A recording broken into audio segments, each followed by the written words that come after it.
오늘 설교 제목은 여러분이 주보를 보셨듯이 엘리야의 낙심과 회복입니다.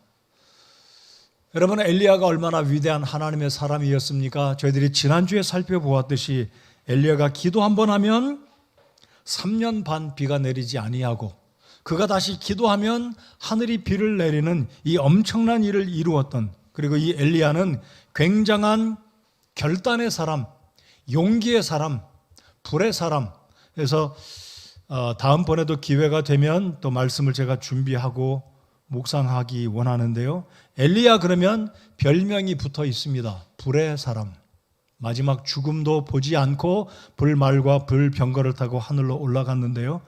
그리고 열왕기 하에 보시면 이 북왕국의 아하시아 왕 앞에 그가 하나님께 병을 들었을 때 하나님께 여쭙지 않고 우상신을 찾아가므로 하나님께서 엘리야를 통해 말씀하시기를 하나님께 구하지 아니한 너는 침상에 올라간 그대로 병 가운데 죽을 것이다. 이 예고를 하게 되는데, 이 왕이 그래서 엘리야에게 사람을 보내는데 50명을 보내는데 50명이 모두 다 불에 타 죽습니다. 두 번째로 또 50명이 가는데 엘리야의 말이 떨어지자 또 50명이 죽습니다. 이 엄청난 일을 이루었던 엘리야, 우리 지난주에 말씀을 드렸습니다. 갈멜산에서 영적인 전투에서 승리한 이 엘리야가 450명의 바알의 선지자들을 끌어다가 기릿 그 시냇가에 목을 다칩니다. 강이 피로 변했겠죠. 이 엄청난 일을 이루었던 이 엘리야, 하나님의 사람 엘리야가 오늘 읽었던 본문 1절 2절에 보시면 이세벨 여자 한 사람이 엘리야를 죽이겠다는 사람들을 통해서 전가를 보내온 이 소식을 들었던 엘리야는 남쪽으로 도망을 갑니다. 여러분, 교회를 오래 다니지 않으신 분, 성경을 많이 안 읽으셨다 할지라도 이렇게 엄청난 일을 행했던 엘리야 하나님의 사람이 이 이방 여인이 아합의 부인이었던 왕비라고 할 수 있겠죠? 사실 왕비니까요. 아합의 부인 이세벨이 자신의 그 선지자들을 죽였던 엘리야를 생각하고 엘리야의 생명도 자기의 선지자들이 칼에 목베임을 당해 죽은 것처럼 2절에 보면 내가 내일 이맘때 엘리야 너의 생명을 그들 중에 한 사람의 생명과 같게 할 것이다. 이런 전가를 보내왔을 때 엘리야가 그 소식을 듣고 목숨이 두려워 도망을 갑니다. 잘 납득이 안 가실 거예요. 아니, 어떻게 하나님의 사람이 이세벨이 너를 죽이겠다고 이야기하자 도망을 가는데, 요즘 말로 하면 망명을 간 거죠. 북왕국 이스라엘의 대언자가 남쪽으로 내려가는데 그것도 제일 밑으로 내려갑니다. 우리 말로 쉽게 말씀드리면 평양에 살던 사람이 정적들이 그를 죽이겠다고 하니까 부산으로 도망을 가거나 아니면 전라도 남쪽 땅끝 마을 해남으로 도망한 격입니다. 부엘세바는 유다의 제일 마지막 남쪽 끝이니까요. 그러니까 이렇게 엘리야가 비겁하고 용기를 잃어버렸습니다. 그뿐만이 아니라 오늘 읽으신 말씀에 보면 엘리야가 죽기를 구합니다. 다행스러운 것은 그 스스로가 목숨을 끊지 않은 거죠.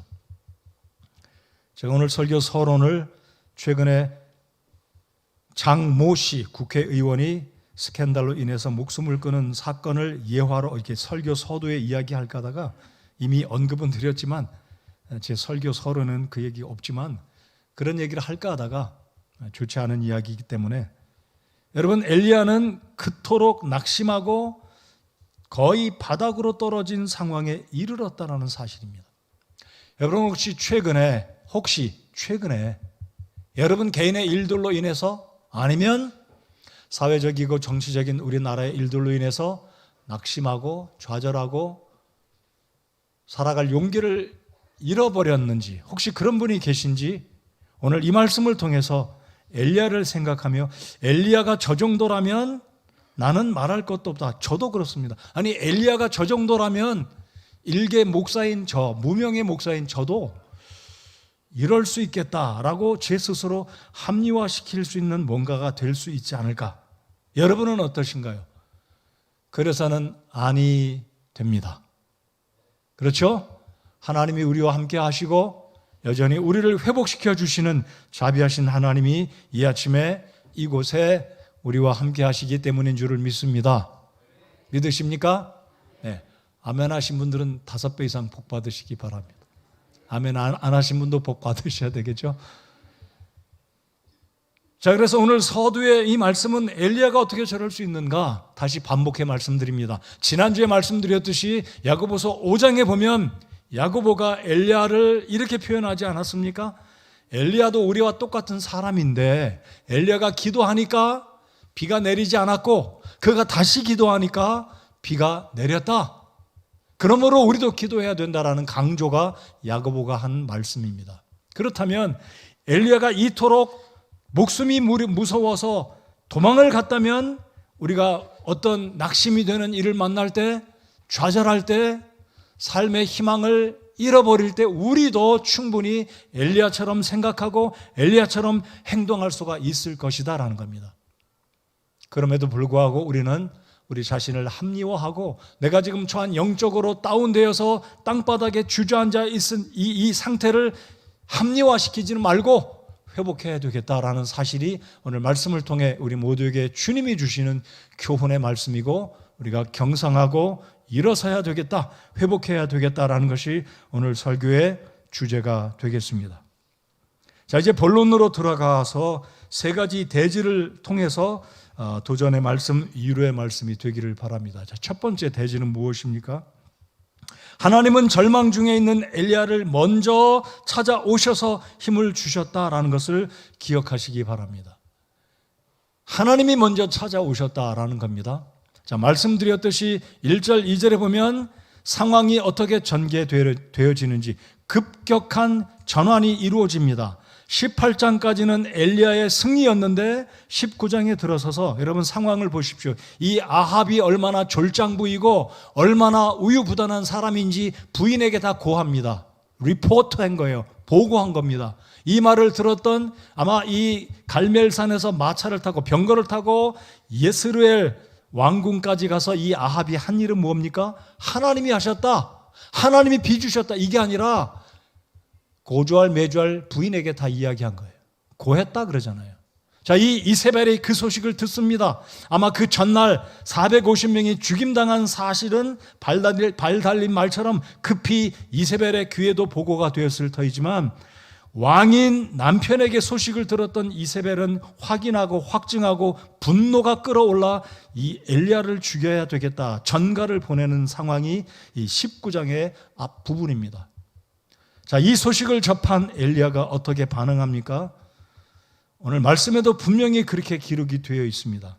자신의 목숨을 건지려고 3절에 보면 자기 생명을 구하려고 가서 유다에 속한 브엘세바, 이 남쪽의 제일 끝에 멀리 도망간 거죠. 가장 멀리 도망간 겁니다. 상황은 갑자기 전환이 됐습니다. 어제의 승리가 오늘의 승리가 아니었습니다. 엘리야가 그토록 위대하게 하나님을 증거하고 비오는 큰 비 가운데서도 25km를 달려가서 왕궁까지 하나님을 증거했다라고 지난주에 말씀을 드렸습니다. 성경에는 그 기록이 기록되지는 않았지만 충분히 엘리야가 빗길을 달려간 이유가 무엇이겠는지 지난주에 말씀을 드렸습니다. 자, 그런데 오늘은 전환이 일어나서 엘리야가 이토록 산의 대장부가, 아니 그것도 북왕국에 유일하게 하나님의 말씀을 증거했던 이 엘리야가 목숨이 두려워서 도망을 가고 있는 이 모습, 얼마나 어처구니가 없습니까? 저도 목사이지만, 저도 하나님의 종이지만, 아니 어떻게 엘리야가 이 정도일까? 잘 납득이 안 가요. 그러면서도 이해가 되는 것은 엘리야도 사람이구나. 제가 오늘 일부 예배를 마치고 성도 한 분을 반갑게 인사를 드렸는데, 목사님 잠수 타셨어요? 그래. 저 잠수 안 탔는데요. 제가 며칠간 휴가를 갔다 왔습니다. 정신적으로 좀 신경 많이 썼더니 좀 쉬어야 되겠다. 저 잠수 안 탔습니다. 엘리야는 지금 잠수 탄 거예요. 이게 사람이에요. 여러분, 회사에서 리더이시고 가정에서 가장이고 그래도 나름대로 사회적인 지위가 있고 연세도 지긋이 드셔서 많은 사람들에게 존중받는 입장에 있다 할지라도 우리가 어떤 경우에 낙심되고 좌절할 때는 아무 생각 없이 우리 자신도 괴롭습니다. 목사인 저도 집사님인 여러분도, 할아버지인 여러분도, 아버지도, 직장에서 리더인 위치에 있는 여러분도, 가정주부도 나이와 성별과 물어나고 사회적인 지위를 물어나고 그동안 내가 쌓았던 어떤 경력과 모든 것 물어나고 우리 모두는 사람인지라 그래도 낙심하고 좌절하고 심지어 아주 심각한 경우는 엘리야처럼 살고 싶은 마음이 다 사라질 수도 있다는 거죠. 살 만큼 살았으니까 이제 우리 자식들 다 키웠으니까 이제 죽어도 여한이 없다 이런 생각을 갖는 분도 있을 수가 있다는 거죠. 그러지 말아야 합니다.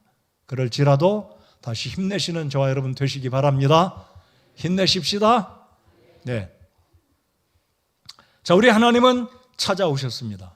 엘리야를 충분히 이해하셨어요. 제가 이 말씀을 묵상하면서 이렇게까지 생각했습니다. 하나님이 이렇게 말씀하신 적이 있었나? 엘리야야, 내 믿음이 이 정도밖에 되지 않느냐? 나 너 때문에 실망했다.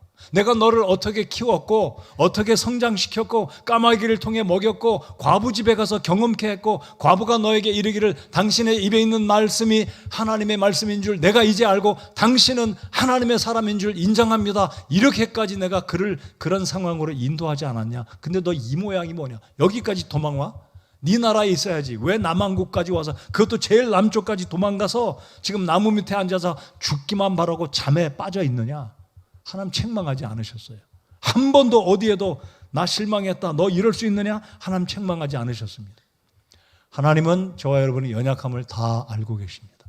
그 위대한 말씀 한마디에 50명이 불에 맞아 죽어가는 이 하나님의 사람, 불의 사람이 어떻게 이렇게 실망하고 있는지 하나님이 와서 책망하지 않으십니다. 이 엘리야를 생각하면 떠오르는 인물이 또 있습니다. 베드로입니다. 베드로도 그렇게 예수님의 12사도 가운데 맏형이잖아요. 맏형, 수제자, 세 수제자 가운데 첫 번째 손 꼽는 베드로. 마태복음 16장에는 베드로에게 열쇠를 맡길 정도로 이방인 세계 최초로 복음을 전하는 하늘의 왕국의 열쇠를 전하는 그 일에 쓰임받은 베드로도 주님을 모른다고 3번을 부인했을 때 주님이 찾아오셔서 베드로야, 너 이럴 수 있니? 내가 너한테 경고했는데 이럴 수 있니? 너 때문에 실망했다. 이러지 않으셨어요. 찾아오셔서 밤새도록 굶주리고 추운 그에게 불을 피워드시고 그들이 잡지 않은 물고기를 주님이, 전능하신 주님이 구워놓고 딱 지금 따끈따끈하게 불 피워놓고 위로하시고 배불리 먹여주시고 위로해 주시고 그에게 사명을 다시 깨닫게 해주시는 우리 주님이 생각이 났습니다. 사랑하는 성도 여러분들, 얼마나 이 세상을 살 때 이런 일 저런 일로 낙심하고 실망하고 힘이 드십니까? 오늘 이 말씀을 통해서 우리 하나님은 우리를 먼저 찾아오시는 자비하신 주님이다라는 것을 믿으시기 바랍니다. 근데 어떤 분들은 생각할 거예요. 아니 주님, 내가 기도한 적이 지금 몇 개월 기도했는데요, 아니 몇 년 기도했는데요, 이 한 가지 기도 제목을 가지고 끈질기게 기도했는데요, 이 성경의 말씀대로 인내하고 누가복음 18장에 나오는 과부에게 주신 말씀에 따라 포기하지 않고 기도했는데 주님 아직도 제 기도 응답하지 않으시네요, 저에게는 관심이 없으시네요 라고 생각하실지 모르겠습니다.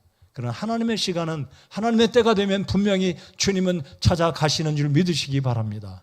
주님은 먼저 찾아오십니다. 아니 이미 찾아오셨고 우리를 보고 계시고 이미 하나님은, 예수 그리스도는 우리를 위해서 중보기도 하고 계시는 줄 믿으십시다. 주님은 찾아오시는 분이십니다. 자, 오늘 4절부터 이제 8절까지 보시면 하나님은 첫 번째로 찾아오셔서 엘리야를 육체적으로 회복시켜 주십니다. 오늘 말씀 보시면요, 굉장히 독특한 게 있어요. 제가 일전에도 엘리야에 대한 이 장면을 설교했는데요, 제가 오늘 다시 한번 이 말씀을 묵상하며 깨달은 것은 천사가 사람을 어루만진 장면은 이 부분이 처음이 아닐까 생각해 봅니다. 여러분, 성경 어디에도 천사가 낙심 중에 있는 하나님의 백성들을 위로하고 어루만진 장면은 이곳이 유일하다라고 제가 생각합니다. 틀렸는지 모르겠어요. 여러분, 신약 성경에 베드로가 옥에 갇혔을 때 천사가 나타나서 베드로를 깨웠습니다. 그를 흔들어 깨웠습니다. 흔들었지 그를 어루만지지는 않았습니다.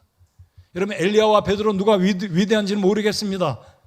아마 기적적인 일을 행한 것을 보면 엘리야가 더 많은 기적을 행했습니다. 최소한 10가지 이상이 되는데, 이 위대한 하나님의 사람이 낙심 중에 죽기를 구했을 때 어루만졌다. 이거 보통 일이 아닙니다.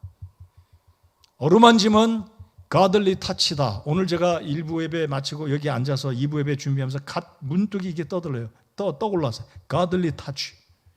godly 그러면 God 하나님이잖아요. ly가 붙으면 뭐뭐처럼 뭐뭐와 같은 godly touch. 우리 하나님이 하시는 거룩하신 어루만지십니다. 우리 옆에 사람 한번 악수하고 만져보십시다.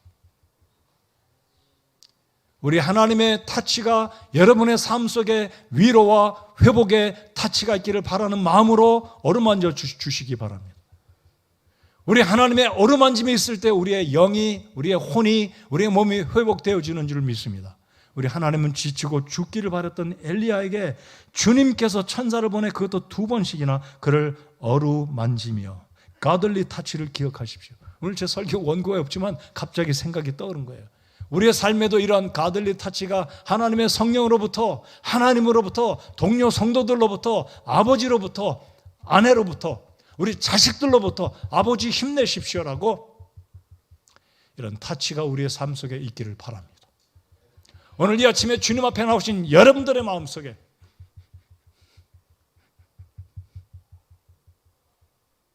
이러한 우리 하나님의 위로하심이 있어서 우리의 몸이 회복되어지기를 바랍니다. 우리 사역자들이 저에게 전화신방한 보고를 하는 내용 가운데 한 내용은 우리 성도 어떤 분이 굉장히 낙심에 처했다는 이야기를 듣고 오늘 이 말씀을 통해 우리 주께서 그 심령을 어루만져 주셔서 지치고 힘든 몸이 회복되는 복이 임하기를 정말 소원합니다. 엘리야가 정말 힘들었어요. 근데 천사가 어루만집니다. 이런 어루만짐이 있기를 바라는데요. 이 엘리야가 어찌 보면 얼마나 째째하고 용기가 없고 하나님의 사람이 어떻게 그 이세벨이 두려워가지고 도망을 칩니까? 자, 오늘 우리가 지치고 힘들고 낙심할 때는 심리적인 상태는 이런 상태가 이르른다고 말합니다. 극심한 우울감, 무기력감이 온다는 거예요. 몸이 지치면 아무것도 하기 싫어요. 출근하기도 기운도 안 나고 출근하고 싶지도 않고 마지못해 출근하고 어떻게 시간 갔나 모르고 상사가 뭐 시켰는지 기억도 안 나고 무기력해지는 우울감에 빠지고 죽고 싶고 이게 지칠 때 나타나는 현상입니다. 신체적인 상태는 어떻습니까? 불면증 아니면 반대로 지나친 수면에 빠집니다. 잘 기억하십시오. 여러분에게 몸으로 지쳐있고 지금 굉장히 실망 상태, 슬럼프에 빠져 있다면 이 잠자는 부분에서 잠을 못 자거나 지독한 잠에 빠집니다. 자, 엘리야가 어땠습니까? 엘리야는 후자입니다. 자, 본문을 보시면 엘리야는 계속 잠잡니다. 로뎀 나무 밑에 자는데 자 보십시오. 종 하나를 데리고 혼자 간 게 아니고 그래도 종을 데리고 가요. 그 산 꼭대기에 기도할 때 그 꼭대기에 있던 종이었는지 모르겠지만 종을 데리고 가는데 브엘세바에까지 데리고 갔는데 엘리야는 그 종을 브엘세바에 어딘가 남겨두고 혼자만 광야로 하룻길을 더 내려갑니다. 하룻길, 아무도 없는 곳에 가서 체면이 있지 않겠습니까? 선지자, 대언자가 체면이 있지 않겠어요? 아무도 없는 곳에 종 앞에 보여주기 싫은 것 같아요. 이건 제 상상입니다. 로뎀나무 밑에 앉아서 하나님께 원망을 늘어놓습니다. 오 주여 조카오니 이제 내 생명을 취하옵소서. 살고 싶지 않습니다. 그리고 모든 걸 체념하고 잠을 자요. 5절에 보면 그가 누워 잠을 자고 7절에 천사가 그를 어루만지고 회복시켜주고 먹을 것을 주는데도 먹고 또 잡니다. 자, 그러니까 여러분 침체에 빠지면 둘 중에 하나예요. 잠을 못 자거나 잠만 잡니다. 그럴 때일수록 꼭 기억하세요. 혼자 있지 말아야 됩니다. 방에서 나와야 돼요. 혼자 잠만 자거나 잠 못 자지 말고 이야기해야 됩니다. 하나님께 이야기하고 주 안에 형제들 만나서 혼자 있지 마세요. 혼자 있으면 한국말로 뭐라 그러나요? 까불어들어요. 뭐라 그러죠? 까불어치는 거예요. 기운이 안 나고. 그래서 할 때 여러분 절대로 이 사람들이 극단적인 생각하는 사람들이 다 그래서 그렇습니다. 나는 이제 끝났다. 이젠 낙이 없다. 희망이 없다. 혼자만 생각해요. 그러면 결국은 선을 넘어가는 거예요. 여러분 어려울 때일수록 혼자 있지 마십시오. 잠만 자지 마세요. 일어나서 나가세요. 일할 곳이 없어도 나가세요. 사람 만나고 자연 보고 힘내시기 바랍니다. 그래서 우리 주님은 엘리야를 회복시키시기 위해서 두 번씩 그를 어루만져 주셨고 먹을 걸 주십니다. 6절에 보면 보라 머리맡에 숯에 구운 빵과 물 한 병이 있더라. 천사가 공급해 줍니다. 그리고 8절에 다 같이 8절 한 번 더 읽겠습니다. 시작. 그가 일어나 먹고 마시고 그 음식의 힘을 의지하여 밤낮으로 40일을 가서 하나님의 산 호렙에 이르니라. 엘리야가 좀 먹고 마시고 이제 기운을 차리고 하나님의 천사가 어루만지니까 그 효과가 분명히 있었다라고 저는 믿습니다. 이 godly touch, 거룩한 하나님의 이 만져주심에 의해서 엘리야가 기운을 차리고 음식을 먹고 잠에서 일어나 이제 하나님이 명하신 호렙으로 가는 겁니다.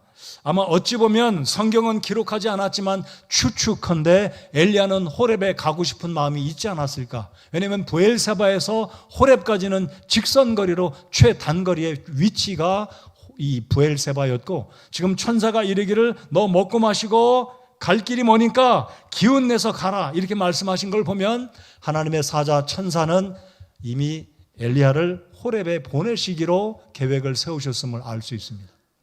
자, 그래서 여러분 낙심 중에 있을 때, 극심한 우울감과 무기력함이 올 때 먹을 것 먹고 잠도 적당히 자고 잠에만 빠지지 말고 집안에만 있지 말고 나가야 된다는 것. 하나님께 기도하시고 사람들 만나시고 특별히 주 안에 형제 자매를 만나서 속 이야기하세요. 나 힘듭니다. 어떻게 하면 좋겠습니까? 이야기하세요. 엘리야는 그러지 않았습니다. 그럼에도 불구하고 하나님이 찾아오셔서 엘리야를 회복시켜 주셨습니다. 우리 하나님께 감사와 찬양을 드리는 것은 우리가 고민 중에 낙심 중에 있을 때, 아주 굉장히 힘든 절망 중에 있을 때도 우리는 홀로 있는 것이 아니라 하나님이 함께 하신다는 사실을 꼭 믿고 확신하시기 바랍니다. 여기까지 그렇게 오신 거예요. 여러분 여기까지 그렇게 오신지를 믿으시고 하나님께 감사하시기 바랍니다. 믿습니까? 우리 하나님의 은혜로 여기까지 온 거예요. 저도 그렇습니다. 자, 호렙산이 어떤 상황인지 제가 지도를 한번 보여드리겠습니다.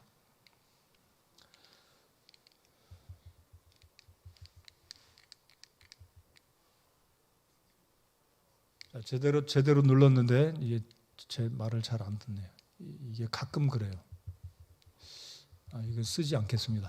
자, 보시면 붉은 선이 세로로 지금 있는데요. 그 붉은 선 오른쪽에 보면 이제 예루살렘, 푸른색으로 예루살렘이 써 있고 사해 바다가 보이시죠? 그 왼쪽에 보시면 하늘색으로 동그라미가 있는 그 지점이 브엘세바입니다. 그러니까 이 유다 지역의 남쪽 끝 부분이 브엘세바인데요. 이제 사진을 위로 올려주시면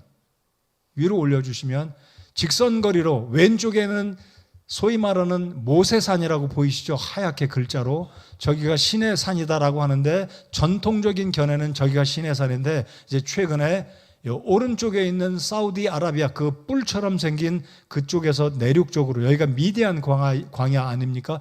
거기가 알 라우즈산 그러는데 라우즈산이라는 그런 발음으로 표기가 되는데 라우즈산으로 저는 알고 있습니다. 아무튼 거기에 동그라미 거기가 신의 산입니다. 다른 말로 호렙산입니다. 그러니까 직선거리로 하늘색 아니면 빨간색이든 하늘색이든 브엘세바에서 출발하면 직선거리로 400km에서 450km입니다. 여러분 서울에서 부산까지의 거리가 대략 어느 정도인지 아시죠? 430km가량 된다고 하면 브엘세바에서부터 호렙산까지는 서울에서 부산까지의 거리다 이렇게 생각하시면 되겠습니다. 그러니까 이때 자동차가 없던 시절이니까 걸어서 간다면 보통 12일에서 15일, 보름 정도가 소요됩니다. 걸어가면 보통 보름거리. 근데 오늘 말씀에 보면 이 엘리야가 며칠을 갔다고 말씀합니까? 밤낮으로 40일을 갔다 그랬습니다. 밤에 잠을 안 자고 갔는지 잘 모르겠어요. 40일 밤낮으로 갔다 그러니까요. 문자적으로 믿는다면 40일을 밤낮으로 걸어갔겠죠. 아니면 밤에 잠을 자고 쉬엄쉬엄, 보통 보름이면 도착하는 이 거리를 엘리야가 40일 걸어갔다는 의미가 왜 그럴까요? 자, 이 40의 의미를 말씀을 드려보겠습니다. 성경에 40이라는 숫자가 굉장히 빈번하게 등장하는데요. 첫 번째 언급은 노아의 홍수 때 40일 밤낮으로 비가 내렸습니다.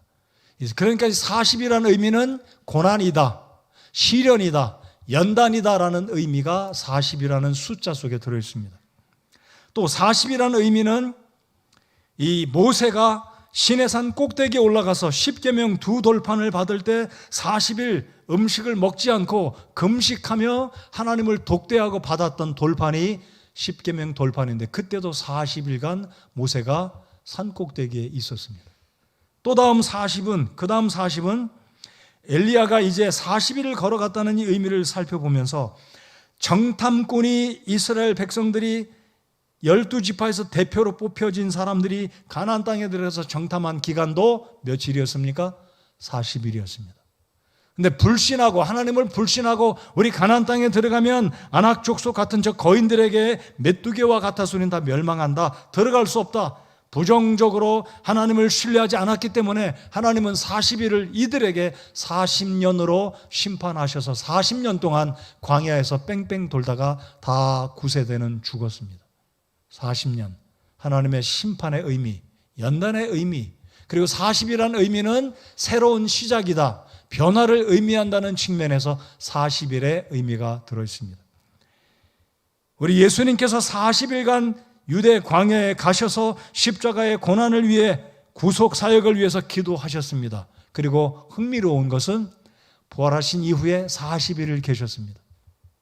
40일 계시고 승천하셨고, 예수님이 승천하신 10일이 지난 50일째 성령님이 임재하셔서 오순절이다라고 부르지 않습니까? 그렇기 때문에 40이라는 의미는 훈련, 시험, 어려움, 어떤 역경들, 연단의 의미도 포함되지만 새로운 시작이다, 새로운 변화다. 그래서 우리 하나님은 엘리야가 낙심 중에 있을 때 이 엘리야를 다시 들어 쓰시기 위해서 호렙산까지 40일이 걸리게 하지 않았을까라고 상상할 수는 있다는 거죠.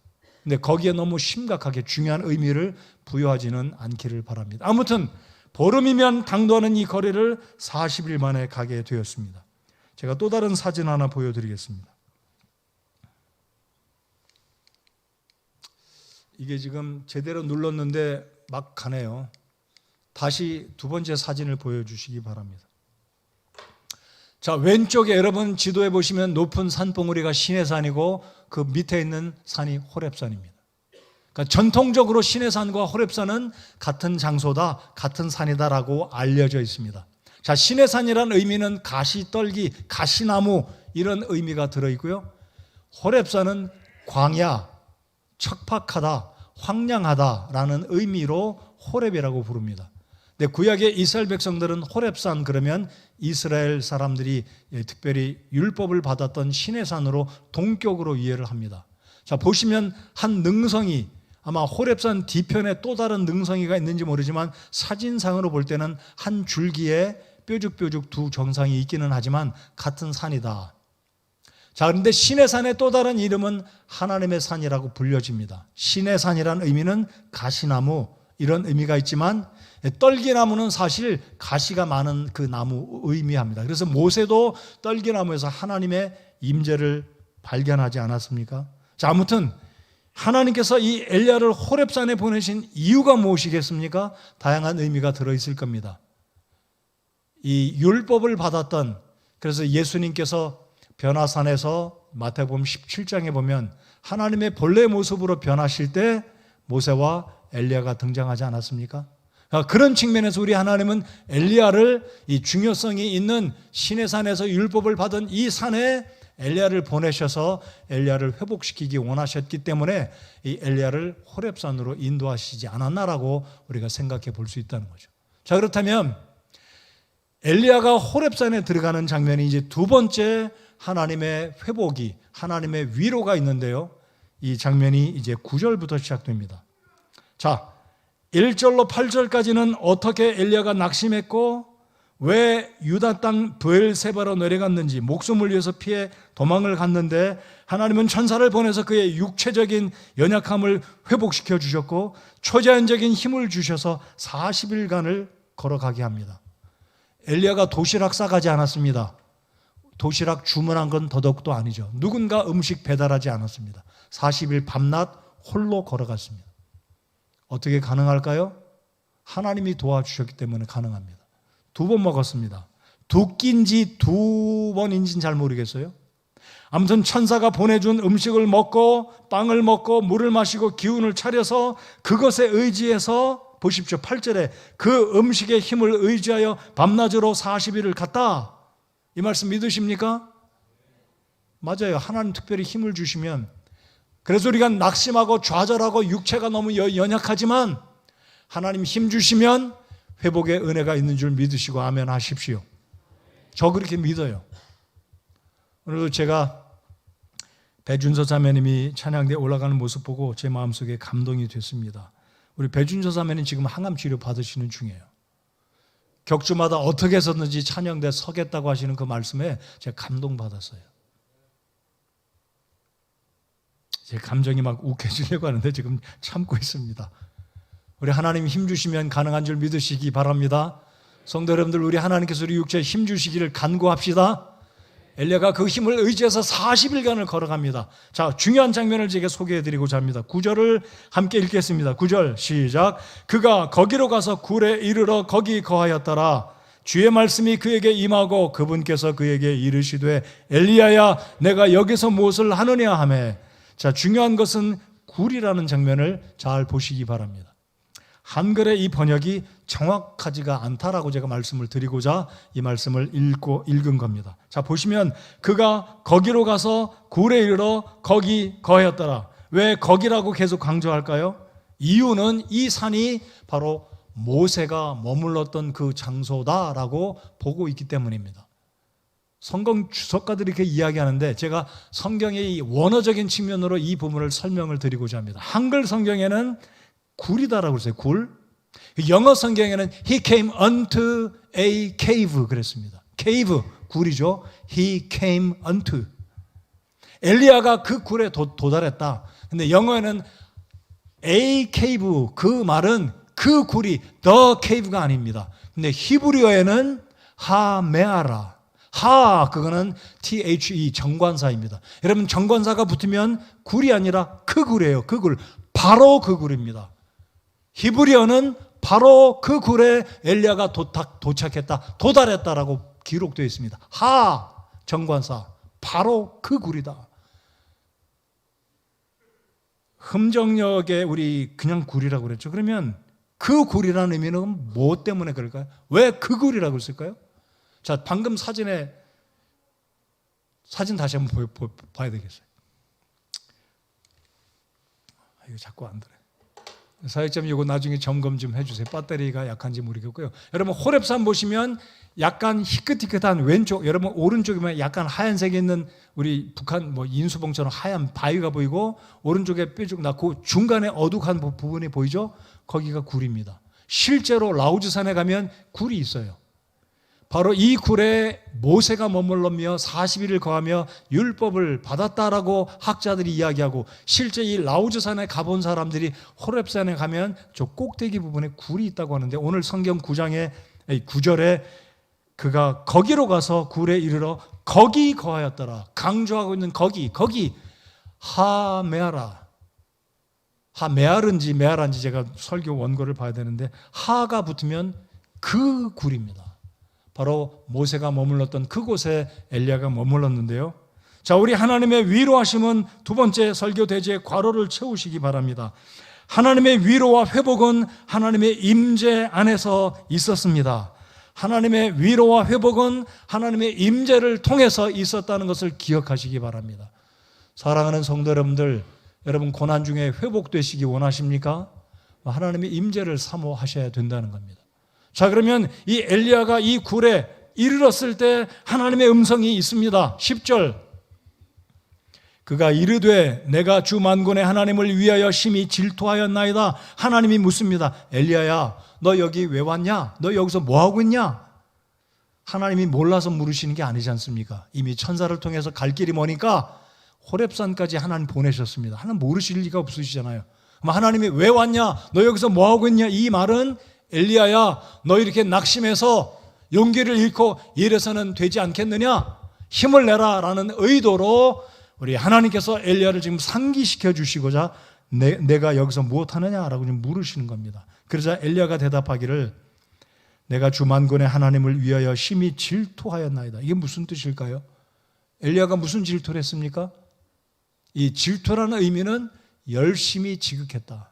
열정적으로 주님을 섬겼습니다. 온 우리나라가 아합 왕과 이세벨이 하나님을 떠나 백성들로 하여금 우상을 섬기게 하는 이런 상황에 나 혼자만 욕심을 내서, 욕심이 아니라 열정을 내서, 그리고 목숨을 걸고 하나님을 증거했나이다. 이게 바로 하나님을 위하여 심히 질투하였나이다 입니다. 이게 히브리어의 어찌 보면 우회적인 표현입니다. 질투했다는 말은 최선을 다해서, 열정을 다해서 주님을 사랑했다, 섬겼다는 표현입니다. 근데 이 똑같은 10절의 말씀이 14절에 반복됩니다. 14절 같이 한번 읽어보실까요? 14절입니다. 시작.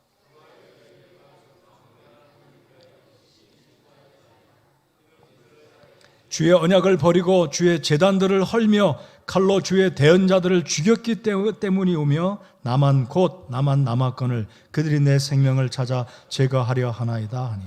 자, 지금 엘리야가 천사가 보낸 떡을 먹고 기운을 차리고 호렙산까지 40일 밤낮을 걸어와서 그 굴에 이르렀는데 하나님이 나타나셨습니다. 드디어 하나님의 임재 안으로 엘리야가 지금 들어가면서 회복되는 과정입니다. 근데 독특한 것은 하나님이 물으시고 엘리야가 대답한 이후에 11절 주님께서 말씀하십니다. 11절 눈으로 보십시오. 그분께서 이르시되 앞으로 나아가 주 앞에서 산에 서라. 호렙산 위에는 산봉우리 시내산이라고 그랬죠. 아마 이 엘리야가 굴에서 나와 시내산을 바라보고 섰는지 모르겠어요. 동서남북 어쪽 방향을 향해서 섰다고 말하지 않으니까요. 자, 아무튼 핵심 포인트는 하나님의 산에서 서라, 시내산을 향해 서라는 말씀이겠죠. 자, 아까 말씀드렸습니다. 시내산의 의미는 가시나무, 또 다른 의미는 하나님의 산입니다. 저를 따라서 해 주십시오. 오늘 나는 하나님의 산에 왔습니다. 여러분, 여긴 산이 아니에요. 행당동입니다. 영적인 의미로 우리는 하나님 앞에, 하나님의 산에 나온 것인 줄 믿으시기 바랍니다. 우리 하나님 앞에 나온 거예요. 맞죠? 시편에 보면 오라 우리가 하나님의 산에 이르자. 하나님의 산에 이르자는 의미는 예루살렘 성전을 향해 우리 주님의 존전 앞에 나아가서 예배할 때 하나님의 거룩하신 앞에 나아가서 죄를 자복할 뿐만 아니라 주님이 주시는 위로와 축복을 받자는 기대하는 마음으로 시편 기자가 말하기를 오라 우리가 서로 하나님의 산에 이르자. 저와 여러분 오늘 하나님의 산에 온 줄 믿으시기 바랍니다. 이 시간에 우리 주님께서 이제 말씀하십니다. 자, 하나님이 엘리야에게 주 앞에 서라, 주의 산에 서라 하시고 이상한 현상이 벌어집니다. 기적이 벌어집니다. 그 첫 번째 기적은 뭐였습니까? 굉장한 바람이 붑니다. 이번에 이 영남 지역에 얼마나 화재가 심각했습니까? 시속 8점 몇 킬로예요. 엄청납니다. 근데 여기 성경에 보면 이 바람이 얼마나 셌냐면요, 산이 부서지고 바위가 조각난다고 그래요. 여러분, 바람이 얼마나 세면 바위가 부서지겠습니까? 저 이런 바람 못 봤어요. 여러분, 이런 바람 경험하셨습니까? 기적입니다. 기적. 하나님이 갑자기 바람을 불어오시는데 산들을 가르고 바위들을 산산조각내어 부수었습니다. 저 이거 이대로 이런 일이 발생했다로 좀 믿어요. 두 번째, 주께서 바람 가운데 계시지 아니하였으며 바람이 지나간 뒤에 지진이 있었으나 미얀마의 7.7 진도 엄청난 지진이 발생했죠. 참고로 우리 선교사님과 계속 교통하고 있는데요. 지난주에 특별한 금을 보내주셨고 우리 선교사님 두 가정이 아무런 특별한 해를 입지는 않았지만 사역하는 성도들 돕고 계십니다. 계속 기도해 주시면 감사하겠습니다. 이 영남 지역의 재해를 위해서 약소하지만 저희가 또 기금을 보냈고 한대기 선교사님과 김연기 선교사님께 성도들을 도와드리라고 많은 액수는 아니지만 그래도 돈을 특별히 헌금을 보내드렸습니다. 우리 주께서 함께해 주시라고 믿습니다. 자, 지진이 났어요. 이 지진 강도가 얼마였는지 모르지만 아마 엘리야가 서 있을 때 충분히 느껴지는 지진이었을 겁니다. 세 번째, 불이 있었습니다. 여러분, 엘리야는 불의 사람 아닙니까? 기도할 때 불의 응답을 받았고 불의 병거, 불말을 타고 올라갔고 엘리야 한마디 말이면 50명이 죽어가는 일이 두 번씩이나 발생할 정도로 엘리야가 불을 경험합니다. 그런데 그 가운데 하나님은 계시지 아니하셨어요. 그리고 하나님의 임재가 나타난 부분은 마지막 네 번째입니다. 11절 주께서 지진 가운데에도 계시지 아니하였고 또 지진이 있은 뒤에 그다음에 12절 마지막 고요한 이 부분을 읽겠습니다. 시작. 고요한 작은 음성이 있더라. 고요한 작은 음성이 있더라. 자, 지난주에 제가 18장 41절로 기억합니다. 41절에 큰 빗소리가 있나이다. 그 소리는 사운드가 아니라 voice라고 말씀드렸습니다. 여기서 말하는 작은 음성, voice예요. voice. 히브리 발음으로 call입니다. call. 영어 call, 부른다는 그 call이 아니라 히브리 알파벳 발음으로 call입니다. 하나님의 목소리가 있었어요. 근데 그 목소리는 거룩하고 웅장하고 커다란 목소리가 아니라 세미한 작은 목소리. 들릴 듯 말 듯한 목소리. 자, 앞서서는 큰 바람, 바위가 부서지는 엄청난 바람, 지진, 그리고 불이 지났지만 그 가운데 하나님의 임재는 전무했습니다. 무슨 의미일까요? 여러분, 엘리야는 이세벨이 두려워서 지금 도망가지 않았습니까? 여기까지 오지 않았습니까? 여러분, 세상적으로 말하면 엘리야, 이 아합과 이세벨은 긴단한다는 사람도 다 떨어뜨리는 실세들입니다. 외형적으로 권력자들입니다. 부를 축적한 사람들입니다. 엘리야는 지금 하나님의 임재 안으로 들어가 회복되어지는 과정 가운데 외형적인 어떤 엄청난 가운데 하나님이 나타났다면 엘리야가 얼마나 보기 좋게 믿겠습니까? 아, 우리 하나님 나타나시는구나. 하나님 나를 여기까지 보내신 목적이 이건가 보다라고 기대하지 않겠습니까? 근데 하나님이 하나님의 산에 서라, 앞에 서라 하고 말씀하시고는 하나님이 보여주시는 바람과 지진과 불 가운데 하나님은 계시지 아니하였으며 고요한 작은 음성이 있더라. 그리고 하나님이 엘리야에게 지시하시는 하나님의 임재가 있었습니다. 이 의미가 무엇이냐면요, 우리의 삶에 고통과 좌절과 낙심이 올 때 엄청난 사건들을 기대하며 그 기적들이 있을 때 하나님이 나를 드디어 하나님 나를 건져주시고 하나님이 내 삶 가운데 역사하기 시작하시는구나 라고 생각하기 쉽다는 거죠. 우리 하나님의 임재는 때때로 큰 일들을 통해 나타나실 수도 있지만 그 배제하지 않습니다. 그럴 수도 있지만 하나님은 엘리야에게 회복시켜 주시는 임재 가운데 조용히 임하셨다는 것. 거창한 것 기대하지 말아야 합니다.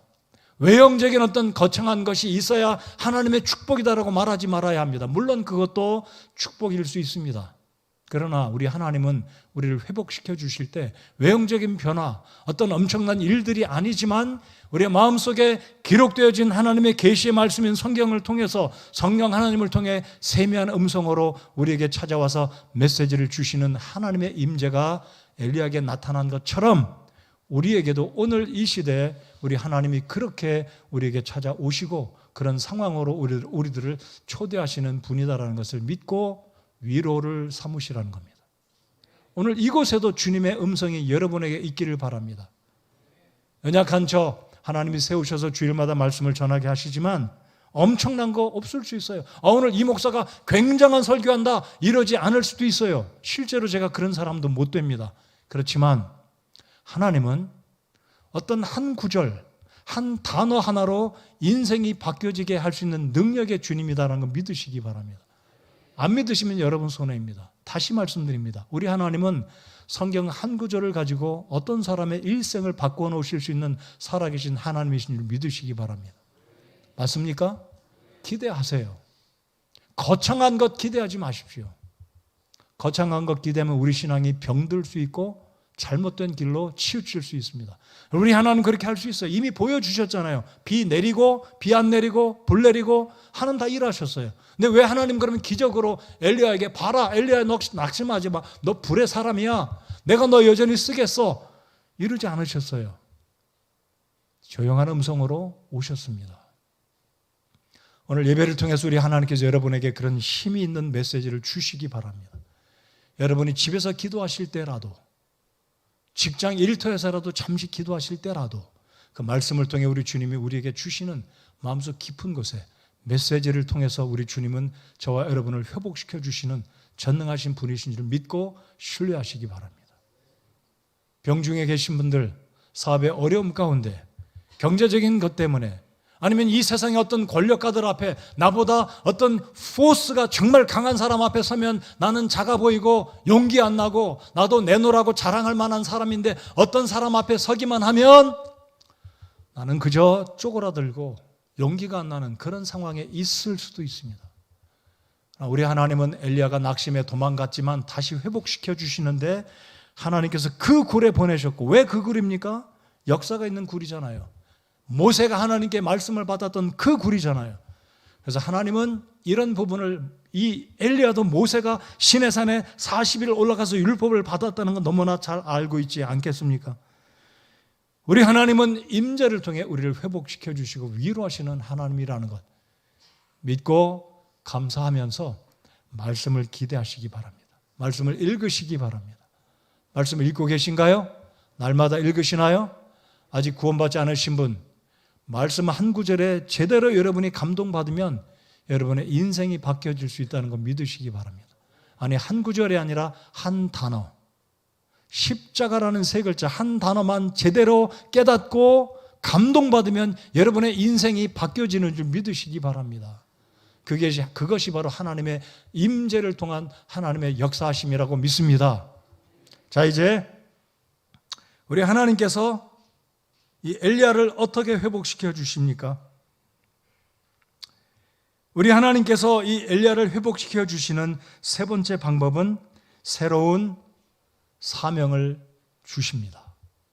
자, 그 전에 우리 하나님께서 이 엘리야에게 작은 목소리로, 작은 음성으로 엘리야를 회복시켜 주셨다라고 말씀을 드렸는데요. 우리 말씀 한 구절을 읽어보겠습니다. 요한복음 5장에 있는 말씀을 같이 읽어보기 원합니다. 우리 예수님께서 이렇게 말씀하십니다. 28절, 29절 읽겠습니다. 시작. 이 말에 놀라지 말라. 무덤 속에 있는 모든 자들이 그의 음성을 듣고 나올 때가 오고 있나니, 선을 행한 자들은 생명의 부활로, 악을 행한 자들은 정죄의 부활로 나오리라. 아멘. 구원받지 아니한 분들을 위해서 제가 이 말씀을 같이 읽었습니다. 여러분, 예수님께서 부활하셨습니다. 4월 달은 잔인한 달이라고 하잖아요. 왜 그렇게 이유가 붙여졌는지 모르겠어요. 한국의 정치적인 상황이 그럴 수도 있습니다. 일부는 좋아서 눈물을 흘리고 일부는 슬퍼서 눈물을 흘리고, 이런 일이 있을 수 있어요? 한국 시민이? 제가 뉴스를 보니까 한쪽 사람은 너무나 좋아서 눈물을 흘려요. 한쪽 사람은 슬퍼서 주저앉아요. 똑같은 사건 때문에 똑같은 인물을 두고 한 사람은 기뻐서 울고 한 사람은 슬퍼서 울고. 자, 오늘 다 내려놓겠습니다. 우리가 살고 있는 이 나라가 그렇습니다. 우리의 삶이 그렇습니다. 우리의 사회적이고 정치적인 현황이 그렇습니다. 우리가 이런 것 때문에 울고 웃고 할 것이 아니라 우리는 어떻게 하면 살 수 있느냐, 이 말씀 잘 보십시다. 이 말에 놀라지 말라. 무슨 말이요? 우리 예수님이 부활하셨다. 무덤 속에 있는 모든 자들이 그의 음성을 듣고 나올 때가 오고 있나니, 이게 무슨 뜻일까요? 역사상 죽은 사람들이 지금 무덤 속에 있잖아요. 그들이 언젠가 다시 무덤에서 나올 날이 올 거다라는 말씀입니다. 믿으십니까? 죽은 아버지도, 큰아버지도, 3대, 4대, 5대 조상도 무덤에 한 줌의 재로 변해 있지만 무덤에서 나올 날이 올 거라는 거예요.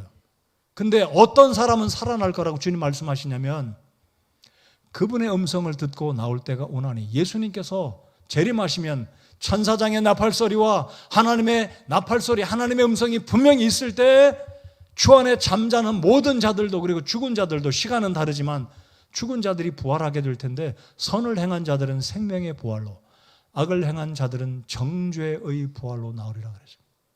여러분, 부활의 시간이 다른 거 아시죠? 구원받지 않은 자들은 그리스도인들이 무덤에서 부활할 때 동시에 부활하지 못합니다. 마지막에 살아납니다. 그들도 부활합니다. 믿으십니까? 부활해요. 불신자들, 구원받지 못한 사람들도 부활합니다. 성경을 바로 아십시오. 그들도 부활해요. 근데 문제는 생명의 부활로 살아나느냐, 아니면 하나님의 심판, 크고 두려운 하얀 보좌, 백보좌 앞에 부활해서 서서 심판을 받고 지옥 불호수에 떨어질 것인지, 이게 관건입니다. 그러니까 오늘 구원받지 아니하신 여러분들, 하나님의 음성을 들어야 됩니다. 생명의 소리. 우리 예수님께서 부활하실 그날에 예수님은 이미 부활의 첫 열매가 되셔서 주 안에 잠자는 자들에게 소망의 말씀으로 언젠가 주님이 다시 오시면 그들을 살아서 썩지 않는 몸으로 불러 일으키실 것을 이 구절에서 주님이 십자가 달려 죽으시기 전에, 부활하시기 전에 말씀하신 구절입니다. 선을 행한 자들은 부활할 겁니다. 어떤 부활로요? 생명의 부활로. 그럼 누가 선을 행한 자들입니까? 구제연금 많이 보내고 죄 지은 거 다 참회하고 참선하고 보시하고 선을 베풀고 공로를 베풀고 공덕을 쌓고 이런 것이 선을 행한 자들일까요? 아닙니다. 성경이 말하는 선을 행하는 것은 딱 하나입니다. 회개하고 죄인됨을 인정하고 주님께 돌이켜서 예수님을 구주로 믿고 살아가는 그 행위를 하나님 말씀은 선하다라고 일컫고 있는 것입니다. 구원받지 않으신 분 살아나실 때가 올 거예요.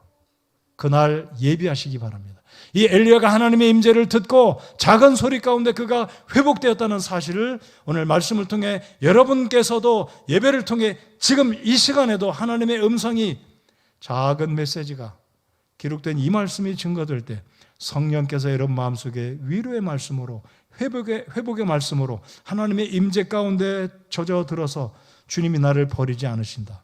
주님이 나를 여전히 쓰실 것이다. 라고 믿고 감사하시고 회복의 은혜가 있기를 바랍니다. 우리 아멘 다시 한번 세게 해봅시다. 아멘. 저도 회복되기 바라고요. 제가 지금 심각한 문제에 있어서가 아니라 더 나은 사람으로, 아멘, 더 하나님을 기쁘게 하는 하나님의 사람으로 주님을 섬기는 주의 백성들이 돼야 되지 않겠습니까? 그렇습니다. 자, 이제 세 번째, 하나님은 엘리야를 회복시켜 주시는데 새로운 사명을 통해서 영적인 회복을 주셨습니다. 육신을 회복시켜 주셨습니다. 하나님의 천사의 어루만짐과 하나님이 예비한 음식을 먹고 40일간 기력을 회복해서 그 먼 거리를 걸어갔습니다. 하나님의 임재 가운데 엘리야가 정신을 차립니다. 자, 우리 말씀을 하나 더 보실까요? 10절과 14절은 똑같은 질문, 똑같은 대답이 기록됐어요. 10절과 14절 똑같은 질문, 똑같은 대답, 글자 하나 틀리지 않아요. 그가 이르되 내가 주 만군의 하나님을 위하여 심히 질투하였나이다. 14절 그가 이르되 똑같아요. 어쩌면 이렇게 똑같은 구절과 이 내용을 기록해놨을까? 자, 엘리야는 두 번째 죽겠다고 한 이유는 첫 번째는 이세벨 때문이고요. 두 번째는 이것 때문입니다. 자, 두 번째는 무엇 때문이냐면 주님, 제 동료 대언자들 다 죽었습니다. 이세벨이 사실 잔인한 여자라 대언자들을 다 죽였습니다. 모조리 칼로 목을 쳤겠죠. 다 죽였습니다. 엘리야가 알고 있었습니다. 그래서 18장에 보면 하나님의 사람들 100명을 숨겨두잖아요. 이 아합의 이 신하가 100명을 숨겨두는데 엘리야는 그때까지만 해도 다 죽은 줄 알아요. 그래서 하나님께 고백하기를 주님 다 죽었습니다. 이 10절 하반절에 나만 곧 나만 남았거늘 그들이 내 생명을 찾아 제거하려 하나이다. 14절 똑같습니다. 나만 곧 나만 남았거늘 그들이 내 생명을 찾아 제거하려 하나이다. 아마 이렇다고 볼 수 있어요. 엘리야는 자신의 생명, 자기 목숨 자체를 무서워서 도망간 것도 되겠지만 또 다른 측면은 엘리야는 대의적인 측면에서 다 대언자들이 죽었는데 나마저 죽는다면 이 나라 어찌 되겠습니까? 제가 마지막 보루입니다. 하나님 말씀을 증거하는 마지막 보루인데 저만 남았는데 이들이 저를 죽이려고 하니 주님 이래서 되겠습니까? 제가 하나님 심히 질투하기까지 열정을 다해서 대언자의 사명을 다했는데 마지막 남은 저까지 죽는다면 우리 민족은 어떻게 되겠습니까? 이런 차원에서 엘리야는 걱정하고 낙심하고 좌절에 빠지게 되었다고 봅니다. 근데 우리 하나님이 어떻게 말씀하십니까? 18절 다 같이 읽겠습니다. 18절 자 스크린에도 있고 여러분 성경도 있습니다. 읽겠습니다. 시작.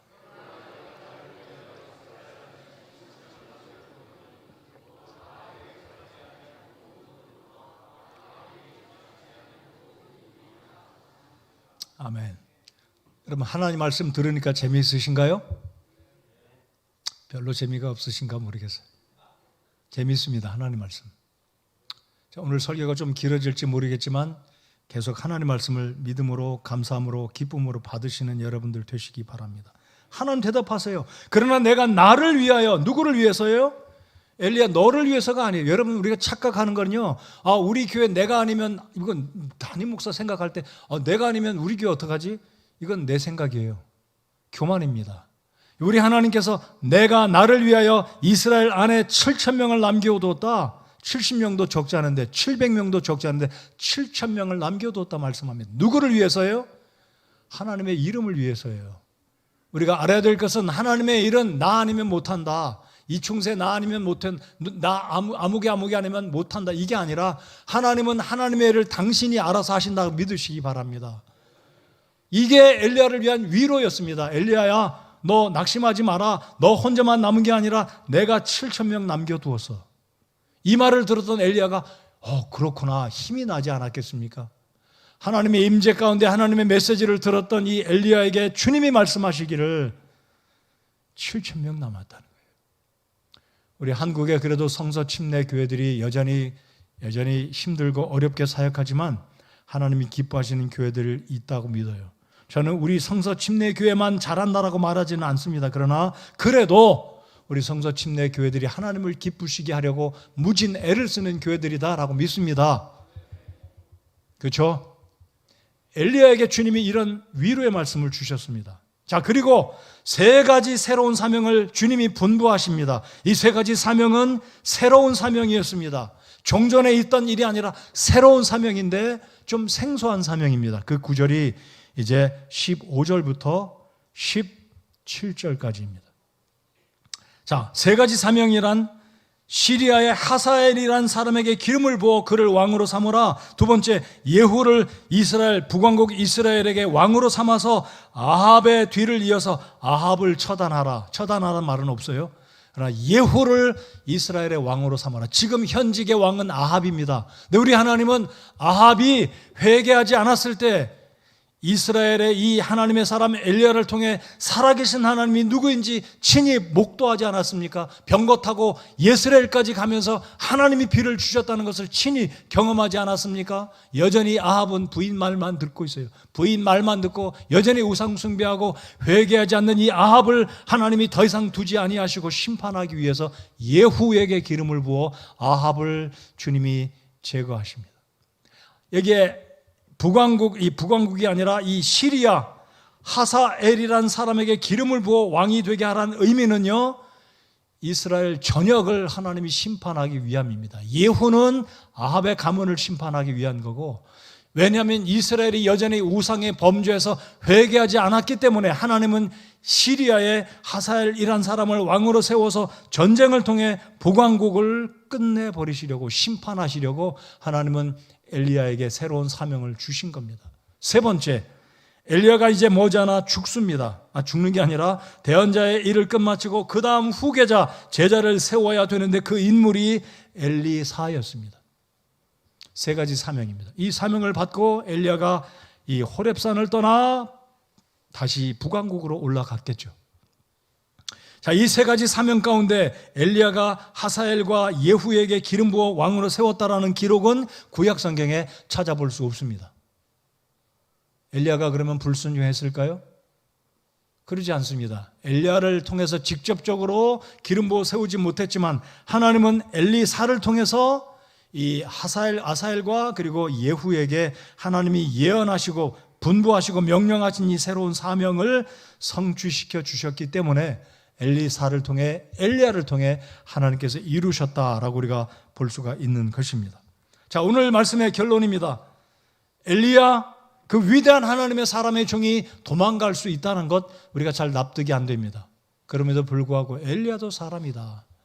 나 또한 사람이기 때문에 내 나이와 경륜과 사회적인 지위를 물어나고 우리 자신도 얼마든지 낙심할 수 있다. 오늘 이 아침에 주님 앞에 나오신 여러분, 혹시 낙심 중에 계시다면 회복되어 주시기 바랍니다. 어떻게 해요? 하나님은 우리를 찾아오시고 우리를 격려해 주시고 육체적으로, 정신적으로, 심리적으로, 그리고 영적으로 회복을 시켜주시는 자비하신 하나님이라는 것을 믿고 또 믿으시기 바랍니다. 두 번째로, 하나님의 임재를 경험하고 하나님의 임재를 사모하십시오. 대단한 거, 기적적인 거, 외형적인 거, 거창한 것 통해서도 하나님이 살아계심을 보여주실 수 있음을 믿습니다. 그러나 그런 거 내려놓고 매 예배 때마다 내가 집에 있을 때나 교회 올 때 말씀을 통해 주님이 조용한 성령 하나님의 감동하심을 통해서 나에게 하나님의 임재 안으로 나를 초청하시고 회복시켜 주시는 자비하신 하나님이라는 것을 발견하고 믿으시기 바랍니다. 세 번째, 내가 발견해야 될 사명이 무엇인가? 내가 이 정도 나이 들었으면 이제 다 내려놓고 후배들에게 맡기고 내 자식들에게 맡기고 며느리에게 맡기고 회사의 부하들, 부하 직원들에게 맡기고 이제는 살살 일하면 되겠다. 그럴 수 있죠. 체력적으로 감당이 안 되니까요. 이제 기억력도 가물가물해지고 능력도 예전보다 같지 않고 그럴 수 있어요. 그럴지라도 우리 한번 이렇게 얘기해 보십시오. 옆에 사람에게. 그럴지라도. 인정하시죠? 그럴지라도 여전히 나는 살아있는 한 하나님이 내게 생명 주셨다는 의미는 새로운 일을 통해 주님을 섬기라 라는 의미입니다. 여전히 이스라엘은 보강국 이스라엘은 엘리야의 사역이 필요했기 때문에 하나님은 엘리야를 아직 데려가지 않으시고 새로운 사명을 주신 것입니다. 저와 여러분에게도 우리 주님이 새로운 일을 맡기실 때 도망가지 마시고 거절하지 마시고 손살에 치지 마시고 변명하지 마시고 하나님 저에게 여전히 저 같은 사람에게 일을 맡겨주신다면 최선을 다해서 기쁨으로 감사함으로 감당하겠습니다 라고 답하시는 저와 여러분 우리 성서침례교회가 되기 바랍니다. 우리 교회 책임 큽니다. 첫 번째 세워진 교회입니다. 여러분 기도해 주십시오. 우리 교회 재개발이 정말 성공적으로 원만하게 잘 이루어져서 엄청난 역사를 주님이 이루어 주실 줄을 믿고 기대합시다. 하나님이 절대로 우리 멀리 모르게 방관하고 그러지 않으실 거라고 좀 믿어요. 하나님 앞에 회개할 거 회개합시다. 우리 주님의 은혜를 구합시다. 주님이 놀라운 역사를 이루어 주실 것입니다. 우리 하나님의 산 앞에 섭시다. 매주마다 매 순간마다 하나님의 임재 안에 들어가서 주님이 주시는 메시지 받고 힘내시고 위로받으시고 사명 발견하고 주님 섬기는 우리 교회와 우리 집사님들과 사역자들과 사랑하는 성도 여러분들 모두가 되시기 바랍니다. 하나님이 함께 하십니다. 일어나서 우리 찬송하겠습니다.